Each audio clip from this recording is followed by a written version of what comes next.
El ronquido es un sonido de intensidad variable causado por la vibración de las estructuras blandas orofaringeas que produce obstrucción al paso del aire en la vía respiratoria superior. En el niño muchas veces se acompaña de lo que se llama apneas del sueño y puede provocar alteraciones neurocognitivas, cardiovasculares y de su sistema autonómico. Ya que el ronquido en los niños puede deberse a muchos factores, casi todos corregibles con estrategias terapéuticas.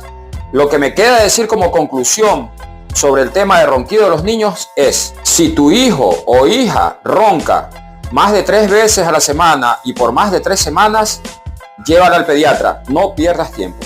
Sígueme para más.